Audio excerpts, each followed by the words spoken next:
Yes, that was Through the Fire and Flames by Dragon Force. I could just say right there that Herman Lee is a great guitarist out there, you know. With those guitaring skills, come on.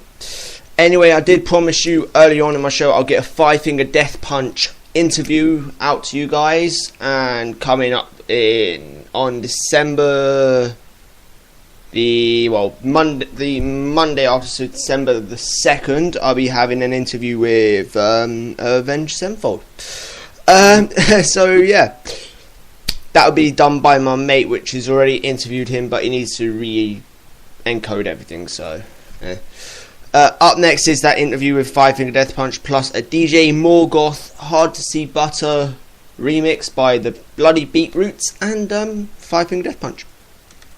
This is 66 Pure Metal Hour with Steph. I'm here with the guys from 5 Finger Death Punch. Yes. With their critically acclaimed album, War is the Answer. We're here with Jeremy and we're here with Matt. Yep. How you guys doing? Good. How you doing? Yeah. Good, yeah. Wicked, good. man. So you're here in Wolverhampton. It's the first day of the UK tour, and I understand it's been pretty dramatic sort of couple of days, right? With Zoltan going ill. So is he doing better now? Yeah, he's doing better. He's out actually doing an acoustic performance right now. So oh, really? Okay, he's feeling good enough to play, which is a good sign for everyone tonight. And we're excited about this show. I think it's sold out, so it should be a good one. Yeah. Because we were here about a month ago. We saw Devil Driver with Behemoth, and they played here and they sold out. And they sold out London shows. So it seems like it's great metal, right now here in the UK, and we're getting good tours. So it's good to see that people are coming out, turning out to gigs and buying tickets and merchandise. Have you been getting that around Europe generally? Yeah, most of Europe shows are pretty good. One or two were a little thin, just based on, there's not that many people in that town. Yeah. But yeah, it's been cool. We had a few sold out shows there too. The UK always lines up really well for us, especially after download. So. Yeah. I didn't actually go to download, but I saw the set, and he's sorry. It's my co-host Jamie, by the way. Sorry to not introduce him. It was awesome. You guys totally rocked it and everything. And it seems like since then, I remember.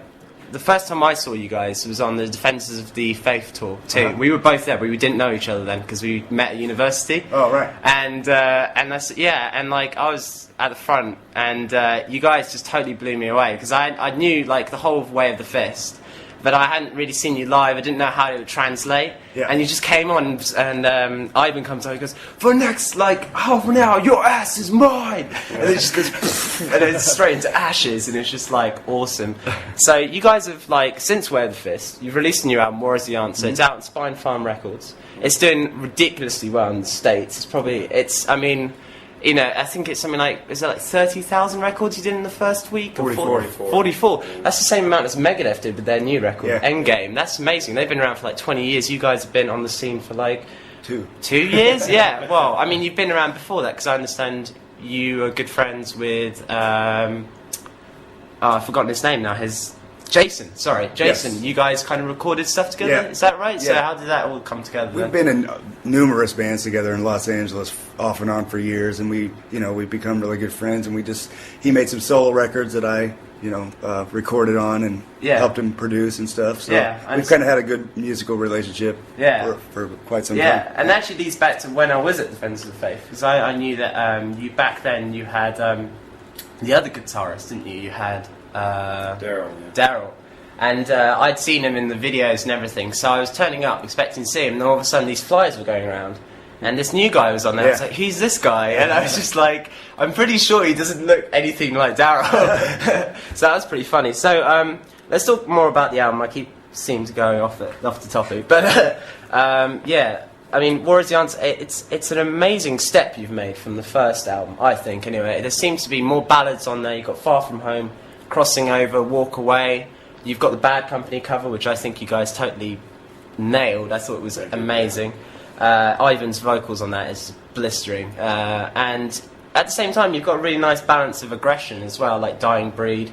And then you've got, obviously, Burn It Down, which is going to just rock tonight. You are playing it, right? So we do play it, yeah. Awesome. So, in terms of, the contrast, what would you pick out in terms of the two albums? What would you say was the most different about War is the Answer? It's not that I don't think it's so much different. We just grew up a little bit, and we didn't have to sit down and pick a direction. I think it's just a much better record. It's a more experienced record because we've been playing together now. We did the first record, you know, having never even been in a room together to jam as a band. Yeah, is that right? That Zoltan wrote all the material before you guys got together? Yeah, the majority of it was put together roughly, and then we all came together and made it happen. But you know, like the groundwork was already there. On this one, it was sit in the room and figure it out and write together and you know, open discussion type of thing. So, but we just had more experience having toured with so many other large bands, and it was just a time restraint. If anything, we had to knock it out really quick. Yeah. Yeah, do you have anything to say? I mean, what do you think? Do you think it's generally a better record than the first album? Well, I have a fondness for the first one too, but certainly I think it's a more mature record. You know, as Matt said, we had toured together for a few years and kind of got to learn each other as players. Yeah. And it was time to make this record. It just started flowing really naturally. So it is what it is. We're very proud of it. I think one of the most notable differences for me on the record is the involvement of Jason on there. Yeah. His solos are probably alongside Ivan's vocals as well, happen to be, I think, one of the best things about the record.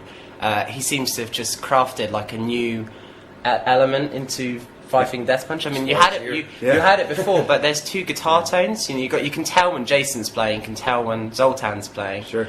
And Jason's got a more kind of soulful side to him, I think, more kind of a bluesy kind of derived sort of classic rock kind of guitar solo, and then you've got Zoltan with the blistering kind of 80s thrash kind of, you know, technicality, and I think that it's really made it for an interesting mix because it's added, and like I said, it's added to that kind of balance. You've got everything in that album, and I think it makes it so much easier to listen to because you kind of have like a couple of heavy ones, then like a soft one, and then like, you know, it seems to work really, really well.